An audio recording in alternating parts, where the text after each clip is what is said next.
morning, everyone.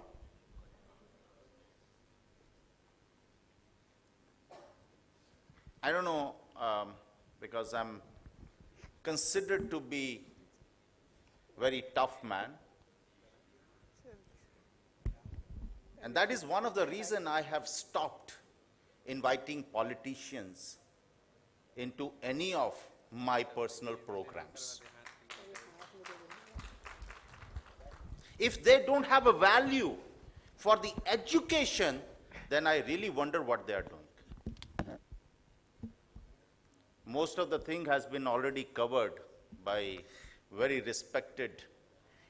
I'm really happy to hear he called me a friend, but he's a very accomplished and a distinguished personality, Dr. Stapak and Dr. Patidar. Dr. Patidar's message, you have covered the entire challenges of school education. What we forget in these kind of things. Now all these things are available. We can see what are the major issues we are facing, what the government is doing, are we onto the right track or not. But we don't go to the grassroots level to solve these challenges. What are these challenges? The first challenge is that when a child gets an admission into a primary school or a kindergarten or any first appearance in the school, you know, the major problem is not that how the teachers are going to teach them. The major issue is how to handle the behavior of the child. Now, he is coming to the school after spending 4 years, 5 years, 6 years at home. The first teaching by the parents have already established in form of their behavior, because we scientists, we believe that whatever I am today, whatever you are today, is the reflection of 0 to 7 years of age. Now, we have a 0 to 7 in Asia, and especially in Indian countries, but all over the world, people say 0 to 5. So don't think that I'm talking something wrong, but in Asia, India, we have seen, because parents are very possessive, and they have, then we say that 0 to 7 is the age that whatever my personality, whatever my behavior, whatever my attitude is today is reflection of 0 to 7 years. In India, it is very easy to produce kids, but none of us, we know how to raise them. I, after did my PhD from PGI Chandigarh, I spent good many years in University of Illinois, Chicago. I worked in a veteran administration hospital over there. I want to tell you an interesting thing. When a woman is pregnant and first time she is going to the gynecologist, they gave them a 14-page small booklet. I'm talking about like 15 years back. If they have changed it, I don't know. 14 years booklet, and this booklet, a woman and the partner has to go through it, and then on a subsequent visits, the gynecologist or that particular department will take quizzes from them out of that. It's basically how to raise your kids. And if you do very well, then you get incentives, like 50% off onto the bill, or 25% on this, or scholarship to your child, or something like that. This is the first way to train the parents how to deal with your own children. None of us, including myself, we are fully aware how to deal with the children. We all believe we can. There is no rocket science in this. So the first thing is behavior. Dr. Stapak talked about 3 things: knowledge, skill, and behavior. You know what? There is a iceberg model which says that you know only 10% of other human being. I've been married for 27 years. and I know my wife only 10%. स्थापक साहब के 35 साल हो गए होंगे तो 11 या 12% होगा. It's not exactly a thermometer what I'm talking about, but what I'm saying is an indicating figure that nobody knows other person more than 10%. Most of us as a parents, we know that I know my child inside out. I know what he wants. Nobody knows that. What we know in another human being is only two things, which is knowledge and skill, nothing else. What we don't know, the 90% of us, is my beliefs, my judgments, my opinions, my morals, my values. Is anybody sitting over here knows about my values? You may talk about that I'm intelligent, not intelligent, good looking, not, talking about my qualification, calling my experience, talking about my other parameters, but you, none of you, including my wife, knows about me, about my beliefs, about my morals, about my values. Now what happens when this child which has developed these values, all these things what I talked about is called attitude in one word. There's a very important saying which says that it is easy to get a job with your IQ, but your success is based on emotional quotient, which is your attitude. You can be fired or you would be very successful person if you are having a good attitude. Now, when this child comes to the school with whatever values and morals he has learned from the parents, it is very difficult for principals and teachers to reform that kind of behavior. Because we already know, Patidar Saab ne bataya, that we are already having less teachers. The situation is quite challenging, and sometimes we allow teachers to teach 7, 8 classes in a day. Virtually they don't have time. If they're in the class, there are 40, 50 students, they cannot, I'm making a big statement, they cannot change the behavior because it's a continuous effort, it's a rigorous effort to change a behavior of any other human being. And this child, whatever he was kind of values and attitude he was having, he's carrying on till his death. Now, this attitude is your success or a failure. How to deal with that? Schools cannot deal with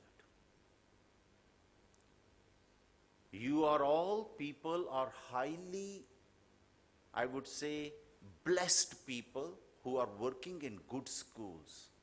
Think about that 42% schools in India does not have electricity. Now, things are improving. I'm giving you data of 1.5, 2 years back. And another 46% schools were manned by one teacher. That is a big challenge.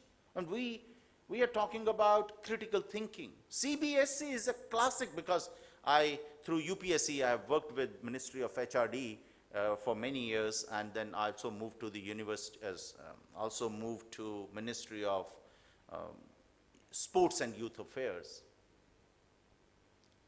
Now I know that CBSE is talking about inclusiveness.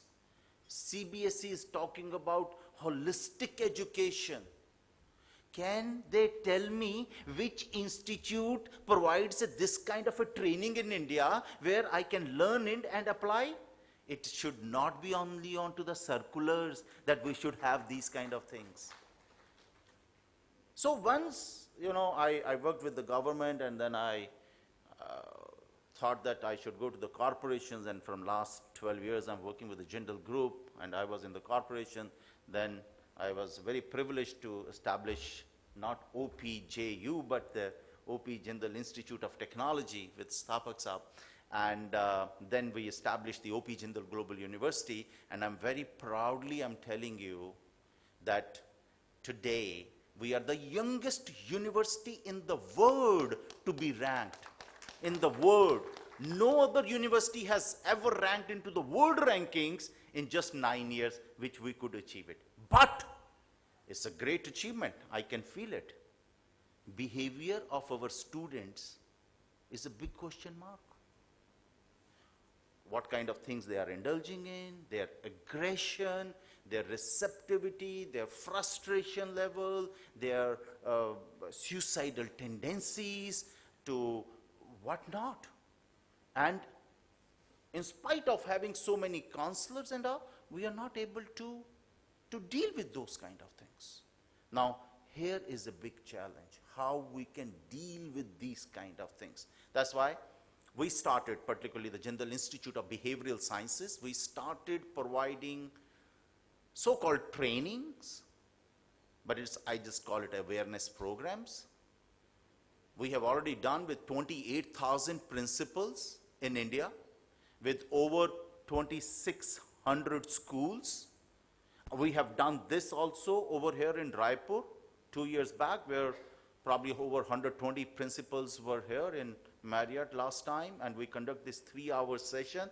But what this awareness is to talk about, that we conduct a programs, it's all free of cost. We conduct a program on campus, which many people come from all over the world. We are getting people from Africa to Arab countries, Bangladesh, Afghanistan, Nepal, everywhere, you know, Sri Lanka, and so on.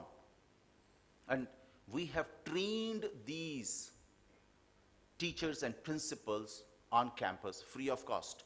So we will pick you up from the airport or railway station. We will take you to the campus, 5 days training program, and we have a mock trainings, good 16 delicacies, food, excellent accommodation, all free. Most of the time people think that, oh, they are doing it because they are coming and coming to the schools is because they want students. It's not that case. I'm already getting 10,000 applications for 500 seats. So it's not for that. So my request is that, I'll just take 3-4 more minutes.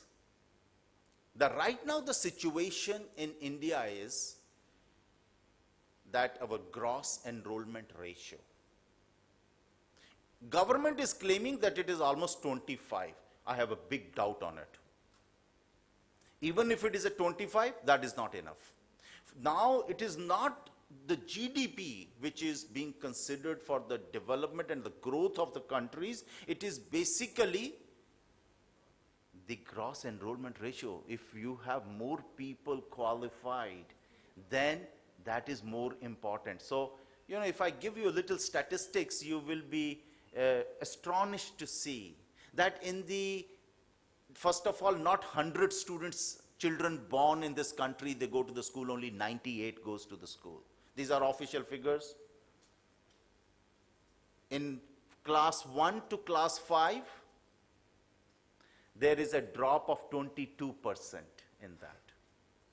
In the middle class, 5 to 8, there's a further drop of almost 18.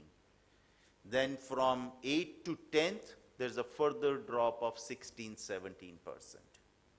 The end story is the 98 who joined initially to the higher education, as per the government, I think it is little less, but let me speak government language, 25 goes to the higher education, which is very less compared to the American, Germany, Korea, Japan, where it is anywhere between 60% to 80% higher education. So that is something we need to inculcate in our students, that education is important for us. Another thing with the school, because you are the principals, I want to tell you, when you hire PRTs, primary teachers, you think छोटे से बच्चे को पढ़ाना है, किसी को भी ले लो. That is the biggest mistake we do that. Today, if your education minister would have been here, I would have been suggesting him today that change the salary pattern of the teachers. PRTs should get a higher salary than the PGTs. Because they are the one, if they can contribute something towards the development, to the right kind of a behavior, it is only the PRT teachers. Once they are into the class 6, TGTs and PGTs cannot do anything. They will only do a subject-oriented teaching, but nothing that making a base of that child. So PRTs are one of the most important people in our schools. Another thing is, there is a big mismatch on two things. The first is industry and academia interface. What we are teaching them, and after class 8th or class 10th, if somebody wants to work somewhere in any organization, they don't get a job because they said we don't want. So there has to be some courses. I'm glad CBSE started some vocational education courses. I am also fully aware that there is a stigma attached. The students are not interested to take a carpentry or plumbing or a masonry jobs, but we need to encourage that. You will be surprised to know we have only 12% of the population who has trained into the vocational education. If you take Korea, 92% people are trained on a vocational education. They don't hire people to do the paints, they do it themselves. They repair their things themselves. That is another big stigma which we have, industry and academia interface. The second major problem is that CBSE says, I know all of you are fully aware that after the class 10th and 12th exams of the board exams, some marking sheets comes. Now this marking sheet is that you are when evaluating, assessing the answer sheets, they ask you to see for these kind of words in that. If somebody has written 5 words, give them 100%, and 4 words, 3 words, blah, blah, blah. When this child, after passing class 12, when they come to the higher education, if they write exactly what is written in a book, then we say plagiarism. And we say it's a criminal offense. CBSE has to change that system completely, because when they are talking about a critical thinking, strategic thinking, it should come from the students, not from exactly how to evaluate the assessment. If some child has written something different, the same example what Mr. Sthapak has given, and they will not be given marks for that, because the marking scheme tells you how to mark, and they look for what kind of words. Those are the major issues which we are facing with us. I'm going to do another session with you for an hour. It would be an interesting session for stress management and performance enhancement. If I will get time, I will also tell you some triggers, not a rocket science, how your students can get 10% more marks. Not by telling them how to study, what to study, how to have a good quality of life. And I give you a guarantee that if you will listen, and if your students can apply even 50% of what we are going to talk about, your students would be successful people. I'm very happy because schools don't spare their teachers that easily, and you could come here and you are spending time with us, and we'll make sure that your visit, your participation to this summit should be useful, and we'll try our level best. Thank you very much.